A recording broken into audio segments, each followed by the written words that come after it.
when I think about the whole story about motherhood or me being a foster parent, I don't think that anyone can speak if it's not from their own experience. It doesn't make sense that you talk about what someone else said. It's what you went through. And that for me makes it really valuable. When I think about the name of your son in Spanish, your son is called Mío, and in Spanish means mine.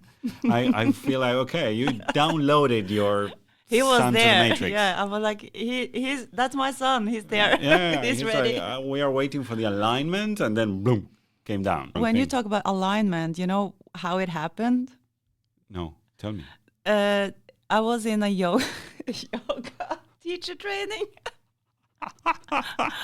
And I remember you. And the schedule was so busy because I had to get up 6 a.m. every day. It was like a hardcore, like, okay, 6 a.m. every day. And I was finished like 7, 8 in the evening.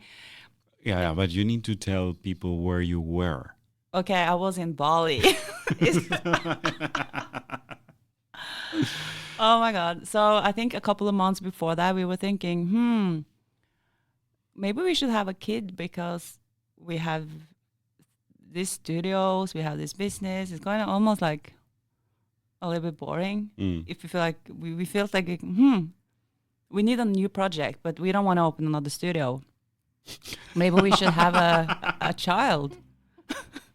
That's true. That's how we spoke about it. Well, I know that everything that you do is a labor of love, so it's not a diminishment of motherhood, right? No, it's okay. We have to go. Yeah, everything I do is I'm super passionate. So So you're not half-assed. So now you understand, like, okay, should we open another studio or having a kid? And that compares. That compares because you are very dedicated to now what you you see do. the picture of me. I have the sun in in one arm and I paint in the other with equal passion. Yeah, but he came and he's Mayo and Mio. Yeah. So you were in Bali and you were waking up every day at 6 a.m. It was a busy schedule. Yeah, and Alex was, doing his thing, and I didn't see him that much. And then what was he doing in Bali where you were in the teacher training? I never asked you that. What he was doing? Yes. He was surfing. We rented this big house, so he was kind of hanging out with some of the guys working there. But he likes to chill. Yeah. He was sleeping, training, having this healthy food ordered to our house. We had our own swimming pool. He was fine. But I was super busy, or not busy that way, but I had a full schedule. Yeah. So I remember I said, I think maybe it would be nice to maybe have a try. And I forgot this, but he remembered. So we did our thing in a lunch break or something. And he said that I was actually holding my legs up and said, okay, maybe I get pregnant now. And then and then it happened. Oh my God.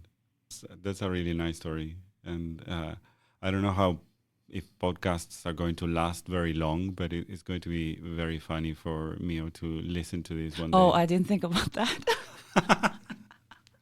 Yeah. So that's my story, and it seems like a funny story now, but for me, it was quite an emotional process to get to the point where I felt 100% free from everything that had happened to me in my past relationships and things that I'd done to myself, my body, and But at that time, I knew that I was 100% free from everything, and it was just, if we got pregnant, we had both agreed on this is 100% welcomed. We have so much to give. If it just feels right, if it happens, and if it doesn't happen, we will probably start another studio. Yeah. And you did both. We did both. That wasn't planned either. And you have 2 dogs.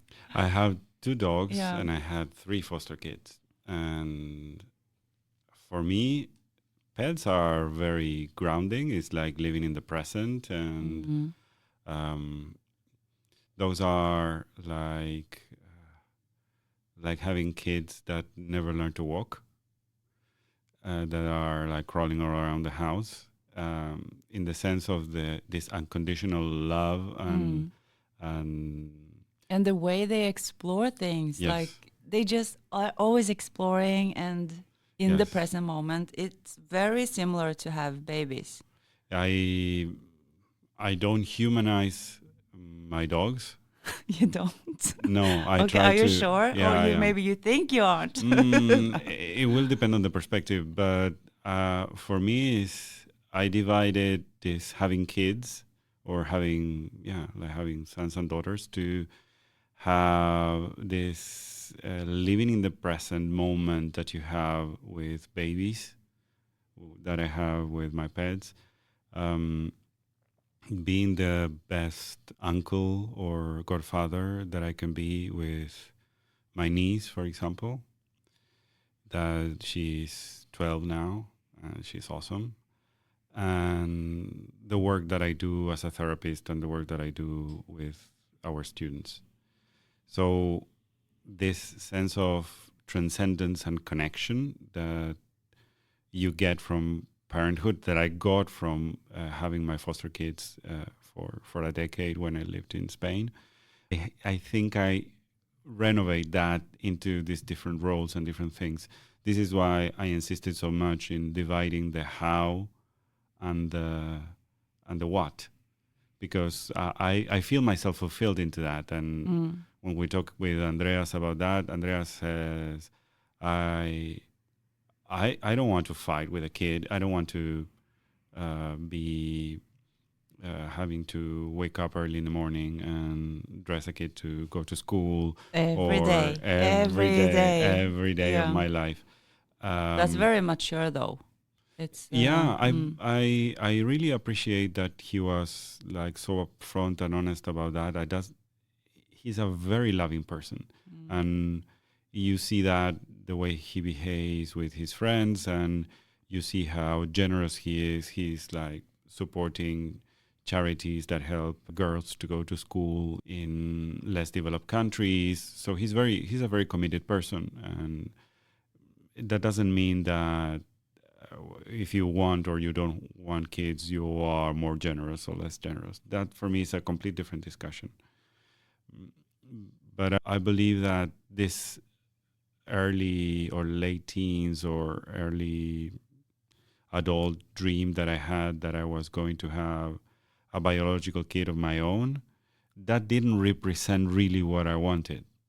That represented what I thought it was right for me to do.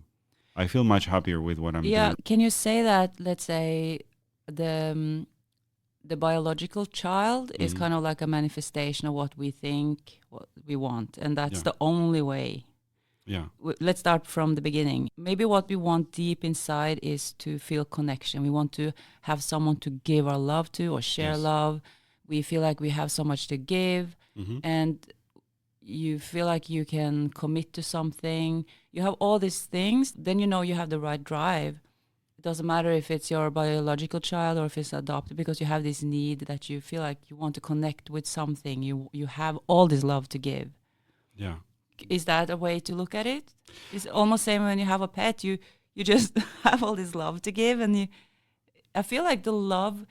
We don't have to compare a pet to a child, but what we can compare is the love that we give. We give from us a place within, and that's the same place. We give love, and we just love something. The experience of unconditional love is one of the things that human beings thrive most for, look for in everything, and is one of the things that makes us flourish the most. But it's also a very elusive experience. It's very hard to love unconditionally and to be loved back unconditionally. Usually people say that parents love unconditionally to their kids, and maybe their kids love them unconditionally back. That is not until they start to have their own opinions. Yeah, and still, but in my case, wasn't my experience because of the mental health challenges that my mother had. So, in my case, I discovered the unconditional love first through pets, then when I was trained enough through Tantra, and then finally in a relationship. It was like a very weird road. People usually learn from home and they go out in the world. I think. Yeah, but it's here and there. Everyone has their own road. But this pure love, a lot of people out there don't experience that from home.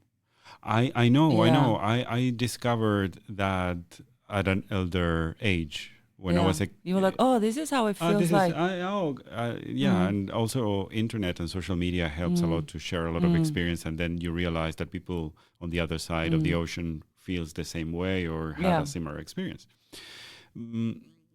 I like the idea of going after the experience instead of going for the container.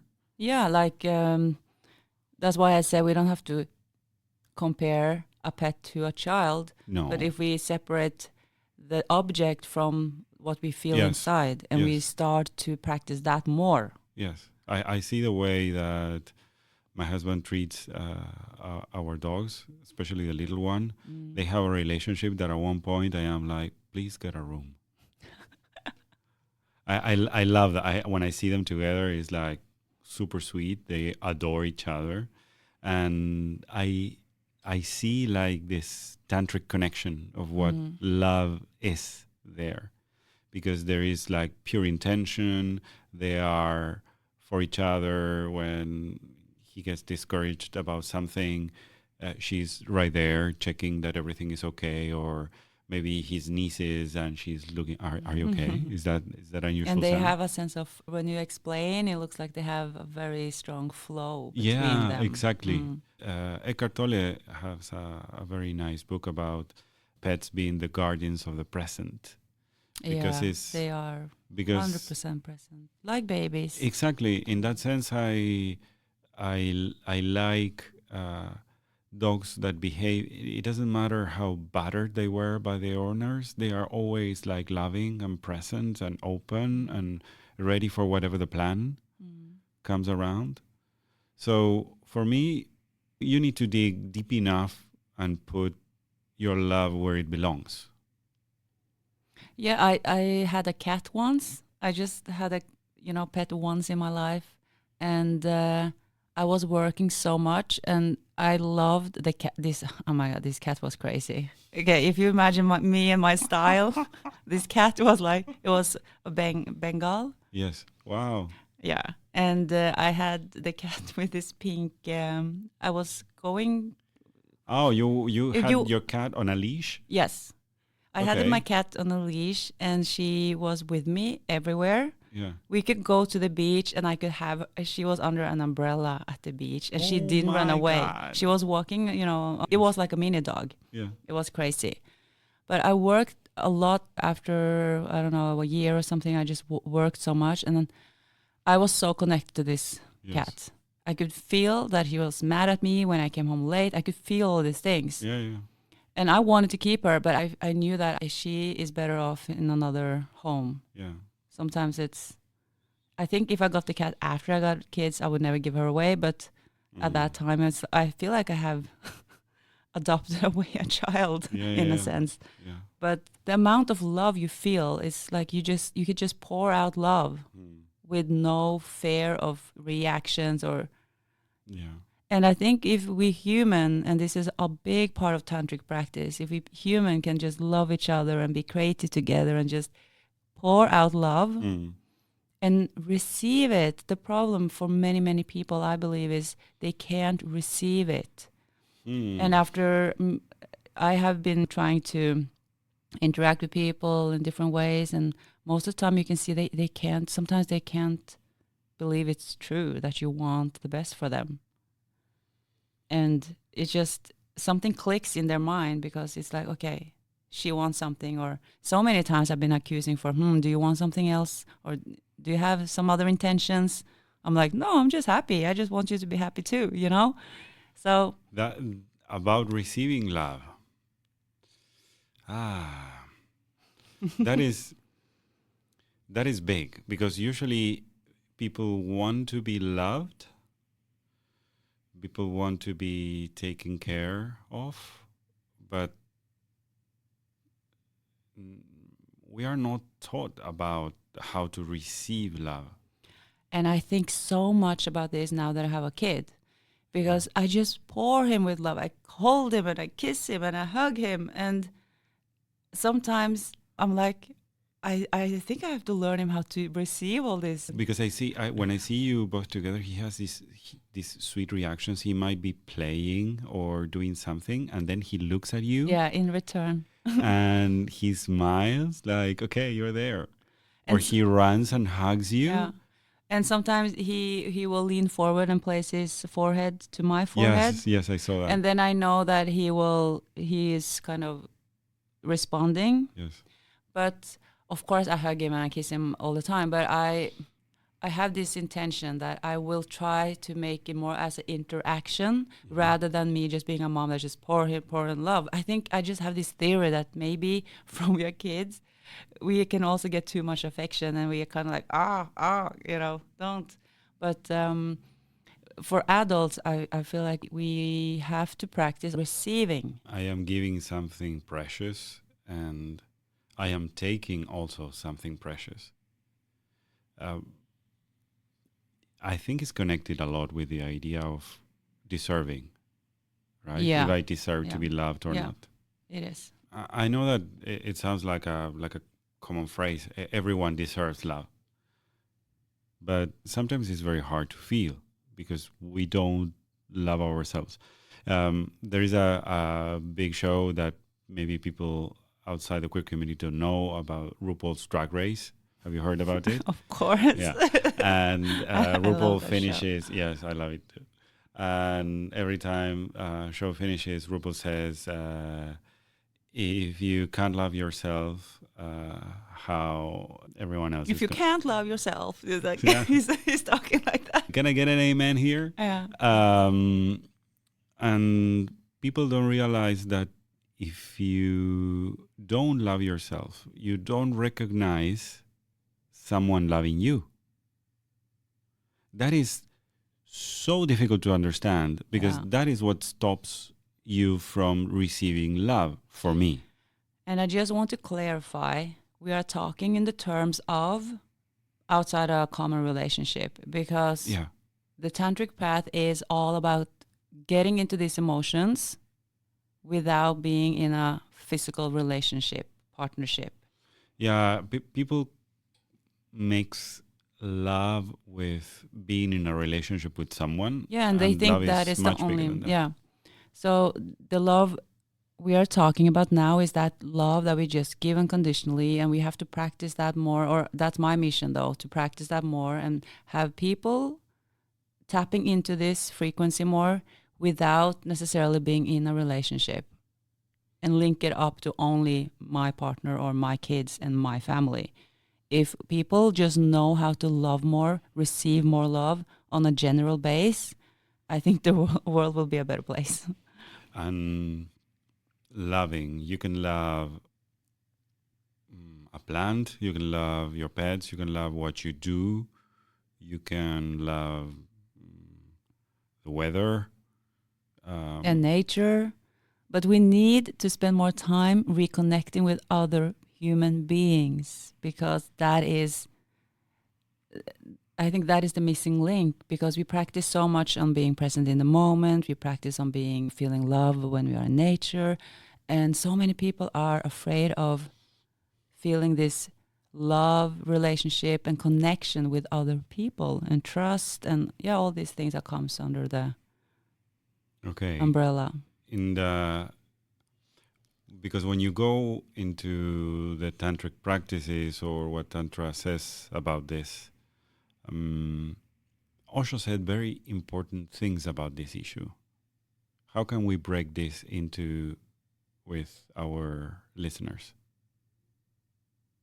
The way that we connect with each other is a great manifestation of love, right? Yeah.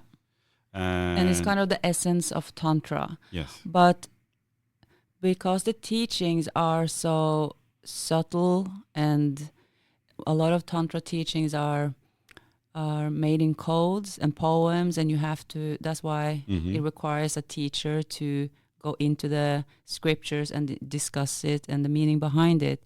So it's not really a place where you can just Google Tantra and then they will explain you that the essence is this and that. You have to have the realizations. And to get that realization, you need to start opening up. And yeah, this is one of the things that it's challenging. I think that the first step is very connected to the experience, right? Because it's very hard to this definition of loving yourself so you can love another person, or you can recognize love when it's given to you, starts as almost anything with a physical reaction. When I love myself, it feels different. It's completely different. When you talk about what the decision that you took at one point in your recording artist career, when you decided, okay, this is not for me, I am going to do this other thing, there is an act of self-love involved in that. You needed to love, because if you didn't love yourself, you were going through it with no stopping in the middle. You were in pain, you were suffering, and you didn't want that. Or you don't listen to yourself. Like, this is a big part of going on this journey will hurt me or will not feel good. And sometimes we think, I do this and 50% of the time I don't feel good, so I do it anyway. But I try to go to the level where I, most of my day, do things I really enjoy, like doing this podcast, work. Everything I do for work, I call it work. Yeah, quotation marks. I think I enjoy. And it's very linked up to that being able to flow on that love frequency, where you can meet people on that frequency. And then you have other people that are open. Like when I meet you, it's always like a mutual respect. We have ideas. Everything flows really lightly. And I think people can recognize some relationships they have in life where they feel open and everything is possible. You feel like everything is possible when you're with certain people. And the more we can create a field of people having the same experience, the more things we can do. In Tantra, I also try to explain that everything was connected to sex, that sex was the primal energy. And this is why some people get confused when they think about Tantra, because they reduce it to the sex act, actually. What are your thoughts about that? Oof. The sex act in itself is out of the equation. When we talk about love and being in love, it's very linked up to what happens when you are in love. You feel lust, you feel desire, you feel everything is waking up. And that is the feeling we are talking about. And then through time and religions and all these systems have created that sex is sin. And then you had this whole story going on, like sex is sin and you should be a virgin, or it's so many different concepts of sex and sin. Yeah, sex should be only reproductive. Yeah. We can talk about sex as a new episode because this is a big topic. But you sure you want to go into that? Yeah. Let's talk about sex. Let's talk. Yeah. Let's talk about sex.